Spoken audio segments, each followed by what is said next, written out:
सोलापूर जिल्हा परिषद निवडणूक 2026 मधील काशेगाव गट व पंढरपूर पंचायत समिती निवडणूक 2026 मधील सरकुरी गणामधून आज वर्षा दीपक भोसले या राष्ट्रवादी काँग्रेसच्या उमेदवार आहेत आणि त्यांचे पती ज्यांनी शेतकरी चळवळीमध्ये गेली 20 ते 25 वर्ष आपलं आयुष्य खर्च केलं, अनेक लाट्या काट्या खाल्ल्या, अनेक केसेस अंगावर घेतल्या आणि शेतकऱ्यांच्या हितासाठी आयुष्याचा बराचसा काळ समाजसेवेसाठी घालवला. आज त्यांच्याच पत्नी सरकोली पंचायत समिती गणामधून उभे आहेत. त्यांचं काम, त्यांचं कार्य आणि त्यांचं विजन साधारणतः आपण सगळ्या कामाचा आढावा एका जाणून घेण्याचा प्रयत्न करू. नमस्कार. नमस्कार. मी दीपक भोसले, पंढरीचा परिवार या न्यूज चॅनलचं पहिल्यांदा मी स्वागत करतो. माझी पत्नी वर्षा दीपक भोसले काशेगाव गटातील सरकुली गणामधून निवडणूक लढवत आहे. या ठिकाणी आम्ही स्वर्गीय अजितदादा पवार यांच्या राष्ट्रवादी काँग्रेस पक्षाच्या चिन्हावर, घड्याळ या चिन्हावर आम्ही निवडत असताना आज या ठिकाणी स्वर्गीय अजितदादांचं गेल्या काही दिवसापूर्वी अपघाती निधन झालं आणि त्या निधनामुळे पूर्ण महाराष्ट्र नव्हे तर संपूर्ण देश हळहळला. कारण अजितदादाचं राजकारणामध्ये झालेली एंट्री ही तळागाळातून होती. त्यामुळे त्यांना तळागाळातून सर्वसामान्य गावगाड्यातला सुद्धा त्यांना त्यांच्याकडे अनुभव होता. कामावर त्यांची पकड होते, प्रशासनावर पकड होती. हे प्रकड व्यक्त करणारा आणि कधी त्याच्या मनामध्ये कुठली तळमळ न ठेवता कार्यकर्त्या संवाद असेल, प्रशासनावर मोठी पकड होती. असा नेता आपण महाराष्ट्रातून निघून गेलेला आहे, महाराष्ट्रातून हरपलेला आहे. तरी माझ्या सर्व काशेगाव जिल्हा परिषद गटातील व सरकुली गणातील माझ्या मतदार राजांना विनंती आहे की तुमचं घड्याळाला मत म्हणजे स्वर्गीय अजितदादांच्या संपूर्ण भावपुरंजली आहे. आदरणीय शरदजी पवार साहेबांचं तुतारी, आमचा जे जिल्हा परिषद गटातील उमेदवार आहे संजय विठोबा वाघमारे यांचं चिन्ह आहे तुतारी आणि तुतारीच्या समोर बटन दाबून आदरणीय शरदजी पवार साहेबांचं स्वप्न पूर्ण करावं. आणि तुमचं आमच्या सरकुली गणातील जे चिन्ह आहे घड्याळ, घड्याळच्या चिन्ह समोरचं बटन दाबून स्वर्गीय अजितदादा यांना भावपूर्ण श्रद्धांजली हीच म्हणजे घड्याळ मत आहे. आणि ही पहिल्यांदा या ठिकाणी सर्व जनतेच्या वतीने मी दादांना भावपूर्ण श्रद्धांजली वाहतो. निवडणुकीच्या दरम्यान या आठवड्यामध्ये बऱ्याचशा घडामोडी घडल्या आणि काय अफवाला पण उडाला आलेला आहे. दोन्ही राष्ट्रवादी झाल्या, काही उमेदवार मागे आणि तुमच्या काशेगाव गटात पण काय अफवा आहेत, काय त्या अफवाबद्दल काय म्हणायचं? आता आमची जी युती आहे या माढा मतदारसंघाचे विद्यमान आमदार, विठ्ठल कारखान्याचे चेअरमन अभिजित पाटील असतील, आमच्या काशेगाव गटाचे शरदजी पवार साहेबांच्या राष्ट्रवादीचे जिल्हाध्यक्ष आदरणीय वसंतनाना देशमुख असतील, आमची शेतकरी संघटना असेल, शिवसेना असेल, ह्या सगळ्यांची आमची महायुती आहे. आणि बऱ्याच या 10-12 दिवसांमध्ये ओलाढाली झाल्या. भगीरथ बालके हे या ठिकाणी निवडणूक लढवत आहेत. त्यांचे बंधू आहेत व्यंकट बालके आणि भगीरथ बालके यांची अभिदाबांची युती काशेगाव गट सोडून इतर ठिकाणी झालेली आहे. त्यामुळं काशेगाव गटातील माझ्या मतदार बंधूंचं समोर निर्माण झालेलं आहे. काशेगाव गटातील व सरकोली गणातील माझ्या सर्व मतदार बंधूंना विनंती आहे, सर्वसामान्य जनतेला विनंती आहे, शेतकऱ्यांना विनंती आहे, शेतकऱ्यांच्या तरुण मित्रांना विनंती आहे की भगीरथ बालके यांची आबांची काशेगाव गटामध्ये झालेली नाही. जोपर्यंत हे आमचे नेते आमदार अभिजित पाटील जोपर्यंत सांगणार नाही तोपर्यंत त्यांच्या अफवावर विश्वास ठेवू नका. खरं तर यांचं राजकारण ह्या लबाड बोलून अफवा पसरून हे झालेलं आहे. याचा जन्म त्या राजकारणात झालेला आहे. तरी माझ्या सर्व मतदारांना विनंती आहे ही कुठल्याही अफवाला तुम्ही बळी पडू नका. अहो, आज निवडणूक 2-3 दिवसावर आली आहे तरी यांच्या अफवा चालू आणि किती लबाड बोलून तुम्ही सत्ता बघणार आहे. बरं, सत्ता बघत असताना तुम्ही काय काम केलं, तुम्ही जनतेसमोर काय म्हणून जाणार आहे? तुम्ही मागच्या वेळेस काशेगाव गटामध्ये तुमचा पराभव झालेला आहे. तुमच्या व्यंकट बालकेला फुलचंद गटामध्ये जिल्हा परिषद सदस्य केलं. अहो, तुम्ही मतं मागाय गेला, पुन्हा फिरवला त्यामध्ये. बरं सांगा, जिल्हा परिषदचे उमेदवार आहेत भगीरथ बालके यांचे, त्या उमेदवारांना विचारा की तुमचं काशेगाव गटातील सर्वसामान्य जनतेसाठी किंवा शेतकरी काय योगदान आहे तुमचं. आम्ही सांगतो आम्ही काय काम केलं. या ना समोर कामावर होता तुम्ही पुढं. अहो, राजकारणामध्ये यायचं, लबाड बोलायचं सत्ता भोगायची, सत्तेतून पैसा, पैशातून सत्ता. अरे बंद करा ना तुम्ही. किती वर्ष तुम्ही घरांशाही चालवणार आहे? अरे तुमच्या घरामध्ये जो आमदारकीची उमेदवारी, तुमच्या घरामध्येच कारखान्याचे संचालक, तुमच्या घरामध्ये नगराध्यक्ष. अरे तुमचं पाला उचलून, छत्री उचलून, तुमचं गुणगाव घेऊन, तुमचे झेंडे घेऊन अनेक कार्यकर्ते 40 वय झालं तरी तुमच्या घरामध्ये.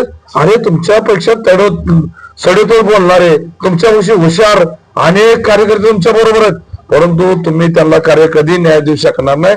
तुमचा जन्म राजकारणामध्ये तुमच्या घराणेशाही झालेला लबाड होऊन झालेला आहे. आता ही निवडणूक खरं तर कार्यकर्त्याची निवडणूक. दोन्ही गटामध्ये म्हणजे भाजपमध्ये असा काही प्रकार झालाय, मी नेता आणि माझ्या घरातलाच निवडणुकीच्या वेळेला माझ्या घरातला उमेदवार हाच कार्यकर्ता, याबद्दल काय सांगाल? खरं तर जिल्हा परिषद पंचायत समिती सर्वसामान्य कार्यकर्त्यासाठी निवडणूक असते, परंतु आता जर बघितलं मग वाखरी गटात काय परिस्थिती आहे जर सांगण्याची गरज नाही. तीच परिस्थिती काशेगाव गटामध्ये. अरे सर्वसामान्य कार्यकर्ते तुम्ही द्या ना निवडून एखाद्या कार्यकर्त्याला. अरे आमदारकी आली, कार्यकर्ते तुटून पडतात, तुमचं काम करतात, तुमचं झेंडे घेतात, त्याला कधी न्याय देणार आहे तुम्ही? देणार आहे का नाही तुम्ही न्याय? कुठले इलेक्शन आले की मंडळीला उमेदवारी, भावाला उमेदवारी, पुतण्याला उमेदवारी. अरे बंद करा हे. अरे कार्यकर्ता तुमचं काम करून 5-5 वर्ष आयुष्यात निघून जातात राव. त्यांनी कधी यायचं राजकारणामध्ये? यायचं नाही का राजकारणामध्ये? तुमचाच जन्म राजकारणामध्ये यासाठी झालेला आहे का? अरे आमदारचा पोरगा खासदारचा पोरगा आमदार होतोय, आमदारचा पोरगा कारखान्याचा चेअरमन होतोय, कारखान्याचा चेअरमन आमदार होतोय, फोन तो जिल्हा परिषद तोच आहे, पंचायत समिती तोच आहे. माझी सर्वसामान्य ह्या शेतकऱ्याच्या मुलांना मतदारांना विनंती आहे, मी कोणावर टीका टिप्पणी करणार नाही.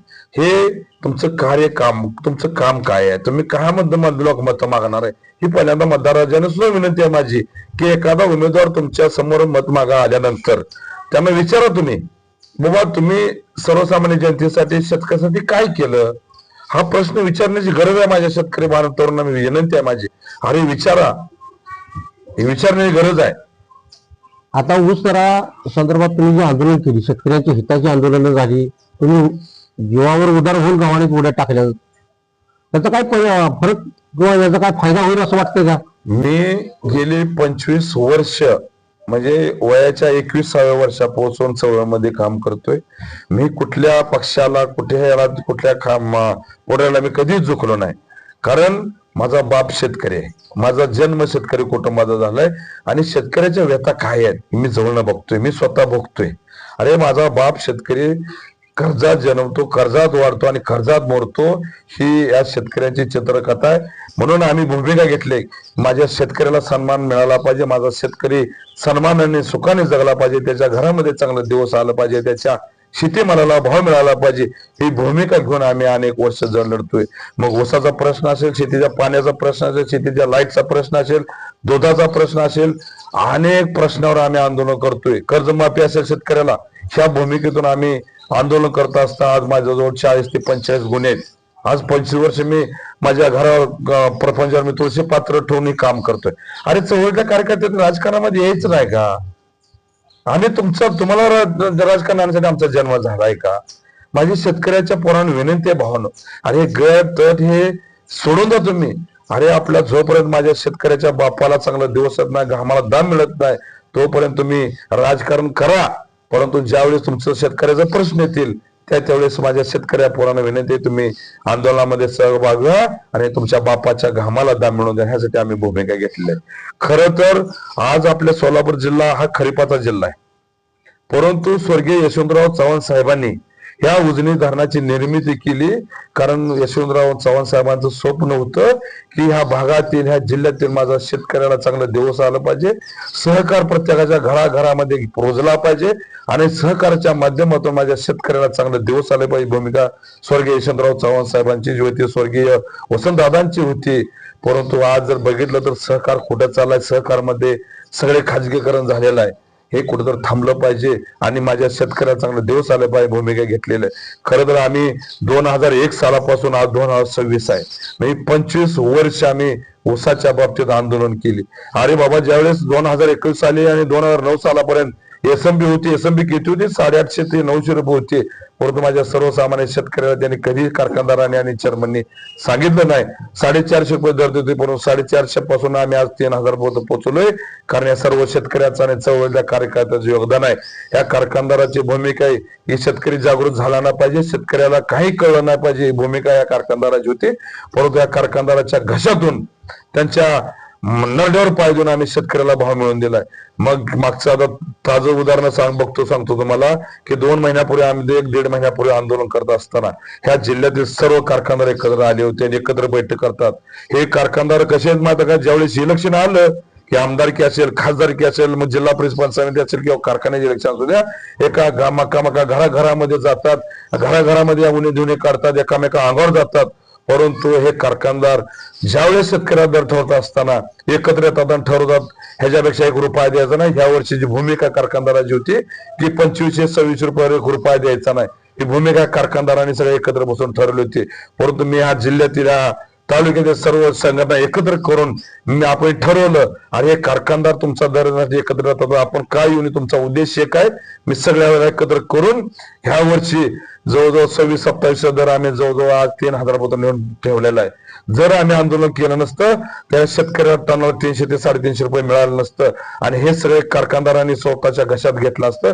जर एकंदर या सोलापूरचा जर इतिहास बघितला तर सरासरी आज आम्ही ह्या शेतकऱ्याला जवळजवळ कोट्यवधी रुपये मिळवून दिलेला आहे. आज ह्या ठिकाणी शेतकऱ्याला आम्ही ह्या जिल्ह्याचा जर काय कॅल्क्युलेशन जर केलं तर 500 कोटी रुपये ह्या कारखानदाराच्या घशातून काढून माझ्या सर्वसामान्य शेतकऱ्याच्या खात्यावर जमा करण्याचा आम्ही भूमिका घेतलेली आहे.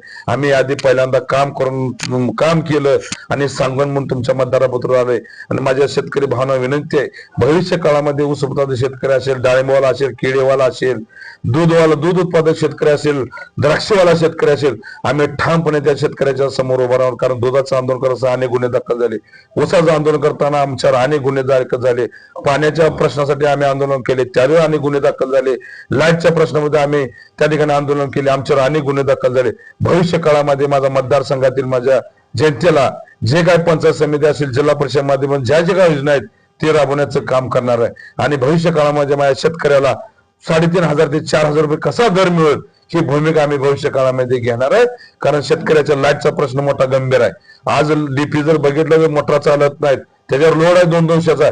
आणि मी ह्या गणातील सरकोली गणातील आणि जिल्हा परिषद गटातील काशेगाव गटातील मी सर्व शेतकऱ्यांना विनंती करणार आहे की पहिल्यांदा मी तुमच्या शेतीच्या लाईटचा प्रश्न सोडवणार. त्या ज्या ठिकाणी लोड असेल डीपीला त्या ठिकाणी मी गट पक्ष कधी बघणार नाही, त्या ठिकाणी ॲडिशनल डीपी करून देणे. आणि सगळ्यात महत्वाचा विषय माझा काटा. ह्या कारखानदारांनी माझ्या शेतकऱ्याचा काटा मारून अनेक शेतकरी माझा उद्ध्वस्त करण्याचं काम केले. मी पहिल्यांदा निवडणूक जिंकल्या प्रत्येक भागामध्ये ज्या भागामध्ये मेन पॉइंट आहेत त्या पॉइंट मध्ये मी शेतकऱ्यासाठी शेतकऱ्याचा काटा ज्या कारखानदाराने मारला त्यांना शेतकऱ्याच्या काट्यापासून मुक्त करण्यासाठी मी माझं पहिलं विजन असणार आहे. काटा भागाभागामध्ये उभा करून ह्या शेतकऱ्याला आणि चांगल्या काट्याच्या काटा मारीपासून मुक्त करणार आहे. हे माझं या ठिकाणी डोळ्यासमोर विजन घेऊन मी त्या ठिकाणी निवडणूक लढवत आहे. आता तुम्ही बराचसा काळ परिचारकांच्या सोबत पण घालवला आणि ऐकण्याला असं काय झालं की बाबा परिचारकांनी तुमच्याच गावामध्ये दुसऱ्याला उमेदवारी दिली? मी आमचं आदरणीय सदाभाऊ खोत साहेब असतील, आम्ही गेले 2014 सालापासून एक घटक पक्ष म्हणून आम्ही भाजपबरोबर आहे आणि घटक पक्षाचा युतीचा धर्म म्हणून आम्ही ज्या वेळेस परिचारक भाजपमध्ये उभे राहिले म्हणून ते आम्ही त्यांच्या समोर राहिलो. खर तर मी 10-15 वर्षांचा माझा राजकारणाचा अनुभव जर बघितला तर हे राजकर्ते कधी चळवळीतल्या कार्यकर्त्याला वर येऊ देत नाहीत. कारण चळवळीतला कार्यकर्ता कसा असतो, स्वाभिमानी असतो, ते कोणासमोर झुकत नाही. ह्या राज्यकर्त्यांना काय कसं कार्यकर्ते पाहिजे माहिती आहे का? त्यांच्या छतरंजा उचलणे, त्यांचे पाय चाटणे, त्यांच्या चपल्या उचलणे, जे काय पाय चाटणारे असतील, हुजरीगिरी करणारे असतील हे कार्यकर्ते त्यांना चालतात. परंतु स्वाभिमानी कार्यकर्ता कधीच चालत नाही. म्हणून स्वाभिमानी कार्यकर्त्याला चळवळीतल्या कार्यकर्त्या कधी राजकारणामध्ये येऊ देत नाही. म्हणून मी ठामपणे सांगतो, मी सर्वसामान्य जनतेला ज्या पद्धतीनं 2014ची राजू शेट्टी साहेबांनी निवडणूक लढवते, 1 नोट 1 वोट, सदाभाऊ खोत साहेबांनी 2014ची माढा लोकसभेची उमेदवारी निवडणूक लढवली होती, त्यावेळी सुद्धा 5 लाख मतदान तिथल्या सर्वसामान्य जनतेनं दिलं होतं. आम्ही स्वतः त्या ठिकाणी निवडणूक लढवत असताना प्रचारात होतो. त्यावेळेस आमच्या विरोधात भलाढ्य माणसं होती. ग्रामपंचायत सदस्यापासून मंत्र्यापर्यंत आमच्या बरोबर कोण नव्हतं. त्यावेळेस ज्यावेळेस सदाभाऊचा प्रचार करताना आम्ही स्वतःच्या भाकरी बांधून त्या ठिकाणी आम्ही प्रचार केला. आमच्याबरोबर कोणीही नव्हता. सर्वसामान्य शेतकऱ्याचे, सर्वसामान्य जनतेचे पोरं त्या ठिकाणी होते. या सगळ्या जनतेचा विजय त्या ठिकाणी 12 ते 12,500 मतं जर पडले असते तर सदाभाऊ खोत त्या माडा लोकसभेचा खासदार झाले असते. परंतु आमच्यातल्या काय लोकांनी त्या ठिकाणी विश्वासघात केला म्हणून आमचा पराभव झाला. आता कालचे जे आंदोलन झालं, कालच्या आंदोलनामध्ये शेतकऱ्यांना 200 ते 250, 300 असा प्रत्येक कारखान्याच्या वेळा फायदा झाला शेतकऱ्यांचा. त्यामुळे साखर कारखानदारांचा काय रोष तुमच्यावर आला? शेतकऱ्यांचा फायदा झाला. शेतकऱ्यांचा फायदा. आम्ही चळवळीमध्ये काम करत असताना आमच्या समोर पहिल्यांदा शेतकरी आणि सर्वसामान्य जनता, कारखान्याचा रोष काय आम्हाला त्याने घेणार. आम्ही कधी कुठल्या कारखानदारावर झुकवणार नाही. आणि बरेच मी आता प्रचारामध्ये बघतोय हे पॅकेजवरले गडी आहेत. अरे पॅकेज वरले गडी आम्ही नाही रे बाबानो. आम्ही पॅकेज घेतला तर आंदोलन तुम्हाला आम्ही गुन्हे दाखल करून घेतले असते. ह्या वर्षी माझ्यावर 9 गुन्हे दाखल झालेत. अरे हे आहे काय नवीन नाहीत. ह्या कारखानदारांनी, ह्या आमदार खासदारांनी गावागावात काय गाव पंडित तयार केलेत. त्यांनीच त्या ठिकाणी बदनाम करायचं आम्हाला. अहो ही काय बदनाम करायची गाव पंडित आता नाहीत. छत्रपती शिवाजी महाराज ज्यावेळेस लढत असताना त्यांच्या जवळच्या माणसानेच असा विश्वासघात करत होते. जवळची माणसं त्या ठिकाणी त्यांना चळवळीपासून अलिप्त करत होते आणि आमच्यावर अनेक आरोप होतात. परंतु आम्ही कधी त्या आरोपाला गेलो नाही. जर पॅकेज घेतला असतं आम्ही कशाला आंदोलन केलं असतं. अरे आम्ही आमची जमिनी विकल्या, परंतु आम्ही मागाटलाय. कारण आम्ही ठरवलंय जोपर्यंत माझ्या शेतकऱ्याला सन्मान, जोपर्यंत माझ्या शेतकऱ्यामध्ये चांगला दिवस येत नाही. आज काय अवस्था माझ्या शेतकऱ्याची. अहो शेतकऱ्याला चांगलं घर बांधताना देशाला स्वातंत्र्य 75 वर्ष झाली. माझा शेतकरी काय अवस्था हो माझ्या शेतकऱ्याची. अहो 75 वर्षामध्ये माझ्या शेतकऱ्याला चांगलं घर बांधता आलं नाही. अहो माझ्या शेतकऱ्याच्या मुलामध्ये चांगलं त्याच्या शिक्षण देऊ शकलं नाही. अरे माझ्या शेतकऱ्याच्या मुलीचं चांगलं लग्न करू शकलं नाही. माझ्या शेतकऱ्याचं चांगलं घर मिळवू शकलं नाही. माझ्या आई वडिला दावा करू शकला. अरे रात्रंदिवस माझा शेतकरी रात्रंदिवस कष्ट करतोय. ऊसाला जपत असताना रात्री 2:30 वाजता लाईट आली तर माझा शेतकरी त्या ठिकाणी ऊसाला पाणी देतोय. मग रानटी जनावर असेल, विचो असेल, साप चावला असेल, कधी त्याने फिकीर केली नाही. परंतु ज्या ऊसावर माझ्या शेतकऱ्यांनी प्रेम केलं, कारण माझ्या ह्या ऊसाच्या तणापासून, माझ्या शेतकऱ्याच्या ह्या ऊसाच्या पैशातून माझ्या त्या अपेक्षा होत्या शेतकऱ्याच्या की ह्या पैशातून माझ्या मुलीला चांगलं, माझ्या मुलीचं चांगलं शिक्षण करायचं आहे, माझ्या मुलीचं चांगलं लग्न करायचं आहे, मुलाचं चांगलं शिक्षण करायचं आहे, माझ्या आई वडिलाला चांगला दवाखाना या अपेक्षेनं काम केलं. परंतु या सर्व कारखानदारांनी सांगतो तुम्हाला शेतकऱ्याच्या माझा घाम पायाखाली तोडण्याचं काम केलेलं आहे. खरं तर तुम्हाला सांगतो मी आदरणीय अभिदाबांचं मी मनापासून सलाम करतो त्या माणसाला. अहो 800 कोटी जी डब घालालेली विठ्ठल, ज्या स्वर्गीय औदुंबर अण्णांनी शेतकऱ्याचा राजवाडा घोरसाळ्याच्या रानमाळावर उभा केला, ज्यावेळेस विठ्ठल कारखान्याची निर्बंधी करत असताना ह्या सर्व शेतकऱ्यांनी स्वतःच्या जवळ पैसे नसले तर माझ्या मायमाऊलीचं मंगळसूत्र घाण ठेवलं. स्वतःने शेतकऱ्यांनी यजाने पैसे काढले आणि त्या ठिकाणी शेअरचं गोळा करून हा राजवाडा उभा केला. ज्या पद्धतीने अण्णांनी उभा केलेला कारखाना अनेक मंडळींनी तो उद्ध्वस्त केला. आणि विठ्ठल कारखाना हा सोलापूर जिल्ह्यातला एक नामांकित कारखाना होता. पण अनेक मंडळींनी त्या कारखान्याचं, तुम्ही राजकारणी नाव कोणाला घेणार नाही, काय कारखाने आवश्यक केले. पण मी आदरणीय अभिजित पाटलांना मी सलाम करतो. जर विठ्ठल कारखाना आबांनी चालवला नसता तर ह्या जिल्ह्यामध्ये, तालुक्यामध्ये स्पर्धा लागल्या नसत्या. त्या माणसानं सगळं धाडस केलं आणि धाडसा माणसाला म्हणजे बंद पडलेला कारखाना चालवणारा माणूस आदरणीय अभिजित पाटील असतील, आदरणीय वसंत नाना देशमुख असतील, यांनी ह्या काशेगाव गटामध्ये वसंत कोट्यवधी रुपये देऊन त्या ठिकाणी विकास केला. अनेक मंडळी त्यातून निवडणुका, पंचायत समिती असतील, 4 वर्ष अनेक गेले. परंतु ज्यावेळेस निवडून गेल्यानंतर त्यांनी कधी मागे बघितलं नाही. म्हणून माझी सर्व काशेगाव गटातील सर्व जनतेला माझी विनंती आहे की तुम्ही आमचं चिन्ह, जिल्हा परिषद गटाचे उमेदवार आहेत आमचे संजय विठोबा वाघमारे यांचं चिन्ह आहे. आदरणीय शरद पवार साहेबांची तुतारी वाजवणारा माणूस आणि सरकुल गणातून स्वर्गीय अजितदादा पवार यांचं घड्याळ आहे. आणि त्या घड्याळाच्या समोर बटन दाबायचं आहे आणि माझी पत्नी वर्षा दीपक भोसले यांना तुम्ही विजय करायचा आहे. कारण माझी पत्नी सर्वसामान्य कुटुंबातली आहे आणि माझी ह्या मतदारसंघात माझ्या सर्व जनतेला विनंती करायची आहे, तुमची घरातली एक बहीण म्हणून, तुमची घरातली एक मुलगी म्हणून, तुमची घरातली सून म्हणून तुम्ही गट तट पक्ष सगळं बाजूला ठेवा. कुठल्याही अफवावर तुम्ही विश्वास ठेवू नका. अहो निवडणूक 2-3 दिवस आले तरीच तुम्ही अफवा पसरता. हे बंद करा तुम्ही राजकारण. खरं सांगतो तुम्हाला, लोकांनी तुम्हाला ओळखलंय. तुम्ही अफवा उठवायचं बंद करा. सर्वसामान्याला जनतेला एखादा शेतकऱ्याचा पोरगा असेल, शेतकऱ्याची मुलगी असेल आणि येऊ दे ना राजकारणामध्ये.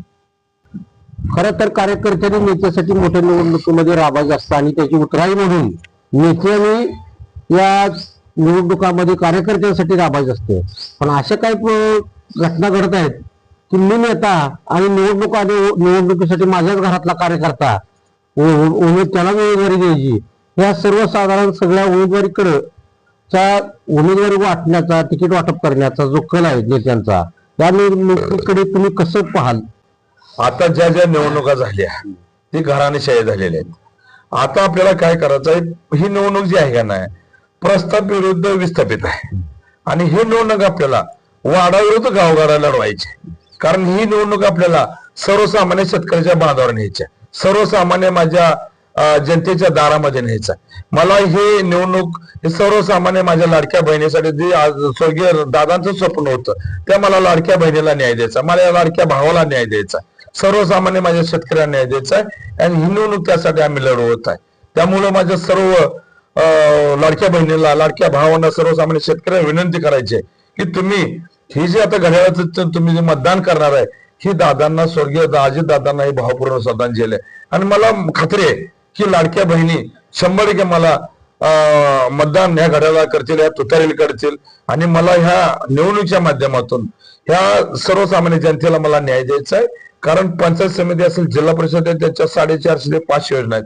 आज रोजगार हमीची विहीर असेल, आज हजार रुपये गेल्याशिवाय ती विहीर मिळत नाही. ड्रीपचं अनुदान असेल, शेतकऱ्याला एसटीपी घ्यायचा, शेतकऱ्याला ट्रॅक्टर घ्यायचा आहे, शेतकऱ्या प्रत्येक योजनेसाठी भ्रष्टाचार होत आहे आणि हे भ्रष्टाचार मुक्त मला हे सर्वसामान्य मुक्त करायचं.